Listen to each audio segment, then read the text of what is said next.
28 na makalipas ang alas 4 ng umaga, dalawang personnel ng Project Tabang namatay matapos balyahin ng malalakas na alon ng kanilang sinasakyang bangka sa Tawi-Tawi.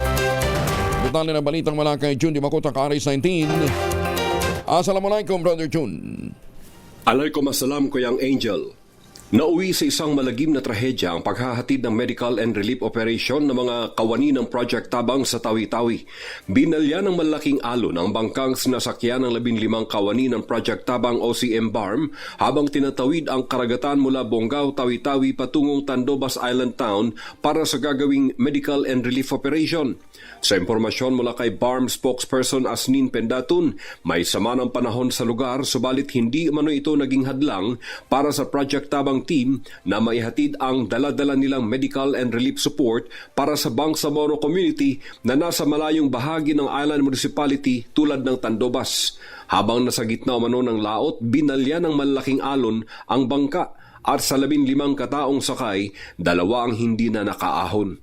Bangkay na ng matagpuan sina Muammar M. Nunungan at Akram sa Irila na pumanaw habang tumutupad ng kanilang mga tungkulin sa Bangsamoro.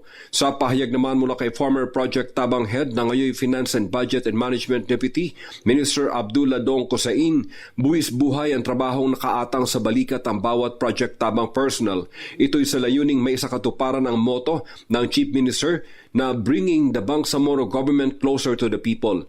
Sa nangyari, nagluluksa ang buong Project Tabang team at ang buong Bangsamoro government sa trahedyang ito ng pagbuwis buhay ng 2 tinaguriang dedicated personnels ng Bangsamoro government. Ang Project Tabang ay isa sa mga special project ng Office of the Chief Minister Ibrahim na ang tanging mandato ay ang magbigay ng mga kaukulang tulong ayuda sa buong area ng Bangsamoro region malapit man o malayo. Sa pamilya ng mga nasawi, ang aming pagpapaabot ng Ina Laylahi wa Ina Ilahi Rajon. Mula sa Central Mindanao, RH19, June Di Makutak, DCRH, una sa Pilipinas, una sa Pilipino. Maraming salamat, John Sokran.